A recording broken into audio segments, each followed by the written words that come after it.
I've played in orchestras all over the place and taught at universities in Texas and things like that. So really the whole thought process is, you know, perfecting a craft, because when you're taking these auditions, you go to school for 8-9 years to go and take an audition to see if you're good enough to play in this person's orchestra, and 250 people are showing up to these auditions, and if you are not, you know, the person that they pick, you don't get the job. So it's all about figuring out what works and what doesn't work, and refining and, you know, adjusting to get your system in place to, you know, produce results. So that's kind of, you know, how I've approached, you know, the whole real estate game is my, you know, past as a musician, and, you know, moving that forward through, you know, the marketing aspect. So obviously to win those competitions and to be selected, consistency, repetition, practice. Right. When we talk, I mean, those are the themes behind what you're doing in terms of best practices. You know, the stamina, so to speak, is really critical to your success. Tell us a little bit about that. Right. You know, and that's the thing that I really base my business on is consistency. And, you know, there's a, you know, new agent class that I teach a few times a year for new people coming into the business, and that's the one thing that I always talk about is consistency, and consistency is key. So it's figuring out what works and what doesn't work, but what does work, just doing it over and over and over again, because, you know, that old saying, if it's not broke, don't fix it. So, you know, of course you're going to be, you know, evolving with the market and what's changing in your market and just marketing in general. But whatever you're doing, just be consistent about it, and, you know, most likely it's going to, you know, get the results that you're after.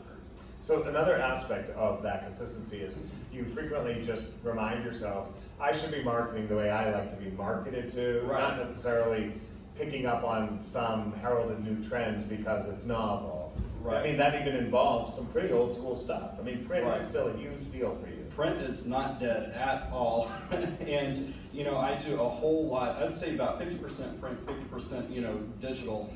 But, you know, direct mail, I swear, you know, still, you know, proves huge results in my business. And, you know, the way that I, you know, structure, you know, my campaigns is, you know, I do have, you know, geographic farms and things like that where we send blanket mail, but my sphere personally is built on all of my past clients, you know, people that I've listed a house for, people that I've sold a house for, people that, you know, I'm very close with and interact with, you know, on a regular basis. So, you know, I have that good solid list of, you know, like 300 people or something like that that I'm mailing all the time. So, you know, direct mail is in there. I do a huge bit of, you know, thank you notes. And, you know, as cliche as it sounds, this stuff is fantastic. There was this book that I read about a year ago called 365 Thank Yous, and I would highly recommend it. It's about, you know, this attorney that went through a divorce, then breakup around Christmas, business is going down, finds himself in the woods on New Year's, and, you know, just, you know, in that state he was in, so down, he just realized that there are things that you can be thankful for. So, you know, his idea was to write a thank you note every single day of the year to just people in general. So I'm writing thank you notes to people for, you know, going to dinner, you know, going to the movies, you know, things like that.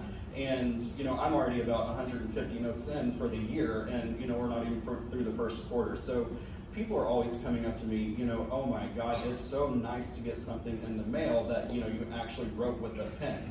And, you know, there are people that say, you know, I haven't gotten anything from you in about 2 weeks. What's going on? You know, where's the mail? Yeah, exactly. You know, I went to a client's house for dinner. He opened the door, you know, opening an envelope from Jeremy Payne, and he was like, I get mail from you more than anybody else, even credit card people. But you know, the mail really does work. And because so many people, I think, just swung the pendulum so far, went so digital, there are literally empty mailboxes all around the world right now, and so no one's competing for that space. Right. I mean, it's not as if there used to be 1,000 flyers in there, and you could see why people were not able to justify the cost. Now, that card, you know, it's like basically the card and the IRS are the only two things that people are getting. Right. And It's true. at least it's the good part of their day, right? In that case. Now, you know, bringing this back to this concept of process too, Right. you have a very like systematic approach that ties offline and online in a sort of a cascade or a cycle. Describe that, and then I want to talk about the Carol Zeld story. I think that's such a good story. Sure. Okay, so again, you know, my focus is largely on the people that I've worked with in the past, because my business is, you know, basically referral driven. So, you know, all of the people that I mail to, you know, with print, you know, I also have them set up on digital campaigns. So ActivePipe and AdWorks are the two main companies that I'm using. So, you know, through AdWorks, we send, you know, newsletters and, you know, announcements and things like that of, you know, actual relevant, you know, information that's going on within Houston. And, you know, that goes to, again, that whole list of my past clients. So they're getting this information, you know, like newsletter style, and then, you know, we have things like, you know, holiday announcements and Valentine's Day announcements. You know, our marketing team is fantastic with all these things, so we're touching them that way as well. But then, you know, through AdWorks, there is this, you know, Sphere campaign where you can load a, you know, this spreadsheet of however many, you know, email addresses you want, and it'll go and drop, you know, a cookie in their, you know, basically their email address, and it will follow them around the internet where they're you know, surfing, whether it's like CNN, you know, Fox News, you know, ESPN, and then also, you know, it goes through its Facebook ads. And the nice thing about the Facebook ad is that, you know, whenever somebody comments or likes it, you know, it's just kind of like a rolling testimonial. So it's not just like a blank ad that shows up every single time. If somebody commented on this, you know, a month ago, it's still going to show up. So, I mean, it's gotten some really, really great traction that way. So it basically, you know, touches these people again about, you know, 5 to 6 times a month, you know, in addition to all of the, you know, the print that they're getting as well. So it's different formats and different variations just to touch these people and stay, you know, top of mind, basically. And that actually, I mean, it's that whole concept of, you know, if you buy a white car, you start seeing white cars everywhere, right? So they see you offline, they see you online, you know, they're, you know, short of billboards and electronic billboards, they're really getting a sense that you're present. Right. And it's only in their lives, right? Because the beauty of something like AdWorks, where the retargeting system only affects the people whose email addresses that you put in. Mm-hmm. So they see you everywhere, but you don't have a digital spend, which is expensive otherwise, right, just trying to shotgun the internet, right? Right. Or some profile. Now this came home, like, I think this is really the perfect circle here, right? Went from print to web to Facebook ad to a referral. Right. Tell us the Zelle story. This is a great story. Right, so this, you know, house that we listed and sold, we were contacted by, you know, a homeowner, and this is, you know, in West University, a nice, you know, neighborhood in Houston, and basically we get this inquiry through, well, let me back up. Greenwood King in Houston is known for our marketing. I mean, it's really stellar, not to brag, but it's great. So, you know, we're all over the place, all over the city. So everybody, especially West University, knows us for, you know, our mail presence, our newspaper presence, and our magazine presence in the city. So these people knew us, you know, through our print presence, and they came to us, you know, through our website with an inquiry. So, you know, I go on this listing appointment, and, you know, we have, you know, the gorgeous book that we present with everything, listing appointment, yada, yada, yada. You know, have that conversation, and, you know, of course they're saying, well, you know, you're the prominent broker in this neighborhood, so what differentiates you guys? What makes you different? So we talk about all these things, and the big thing, you know, for me personally, is I like to go through a house and just make sure that it photographs like it came out of a magazine. So Carol, you know, beautiful house, has beautiful things, but she has lots of beautiful things. And we're just like, oh boy, all right, what are we gonna do here? So, you know, my assistant Oscar and I would go over a couple of times, and room by room by room, you know, we edit and just really make things look like, you know, this was photographed for a magazine. So we end up getting the listing, we put it on the market, and there are other houses, you know, on that street in that general area that have been on the market for 3 months, and we had it under contract, you know, within 24 hours. So, you know, it's one of those things of having that presence, having that vision that people really trust and rely on, that, you know, really proves those results. And then after we had closed, you know, of course, she goes on my AdWorks campaign, and a couple of weeks later, you know, you get your summary every morning in your email of, you know, the activity from the previous day, and it said, you know, it was liked by Carol Zelli, and, you know, there's a new comment from Carol Zelli, so I was like, oh boy.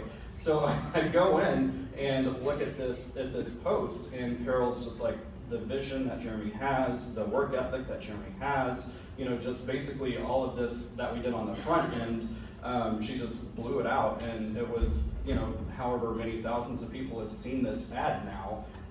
You know, it's a great testimonial, and now, you know, that's stuck there. So, she knew us from our print, she came to us through our website, you know, we got the listing, you know, from our presence and, you know, just, you know, basically the vision of the appointment.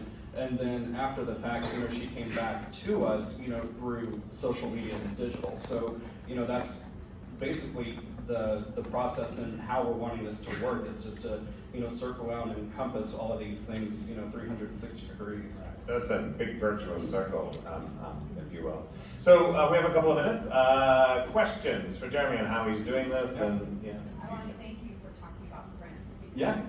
My number one moneymaker is my yellow newsletter. Your yellow. Yep. My top 175. I'll repeat it in a second. Go ahead. So that was my top 175. And my repeat business is bananas. Mhm. We actually take a breath when we put it in the mailbox because we know that in a week the phone starts ringing. Yep. And I have one client now that's coming from California, and his wife was at another client's, she's sort of a Botox lady, and they were talking about Scottsdale, and she's like, oh, no, we haven't found anybody we like. She took my yellow newsletter from her workstation, handed it to her, and now between October and we probably finish with our project, 9 million in business. That's amazing. Yeah. Yeah. So the comment was basically a very targeted, like less than 200 people, the top 175, and a direct marketing piece, and generating almost $9 million. I do think print has kind of, you know, maybe lost a little too much attention, and we see good examples of this. So, yes, please. Outside of like the personnel notes that you're writing, Mhm. what other kind of connection things do you throw events? Do you do? Yeah, so I do a lot of, I'm very, very involved in the community. I've been on the, like 4 different boards at the same time, you know, for different nonprofits. But I do, you know, those, you know, I like to sponsor events, you know, for things in the community. And, you know, it's tough, you know, coming up with a $10,000 sponsorship, you know, for a table. So one thing that I do, you know, like a lot of young professionals is, you know, there are cocktail parties all over the place. So, you know, one thing that I've done is I will provide, you know, cups for the drinks, you know, at these cocktail parties that says Jeremy Bain, Greenwood King, like all my info on it. And, you know, they're nice cups that people will take home with them. But the thing is, at all these events, the Chronicle shows up, Houston Magazine shows up, Paper City shows up, and they're taking pictures. And then the month after that, you're in all of these, you know, editorials with, you know, people holding your cups. I mean, it's just branding right then and there. That's getting blown across the whole city. So things like that. But, you know, I have to say, I do get a good amount of business from all of my nonprofit work and just, you know, getting yourself involved in, you know, causes that you truly believe in. But at the same time, those people see you time and time again, and it turns into great business. And that's really the aspect of PR, right? It's not even Right. advertising, it's being present in your local community, in causes that matter to you.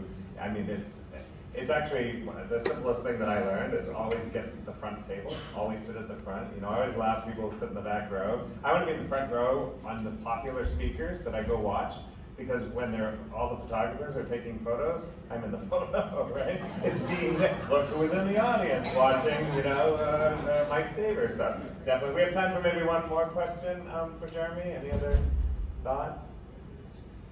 One more. Oh yes, please. Nice and loud for us. Okay. I am loud, so there's no Ah, problem. okay. This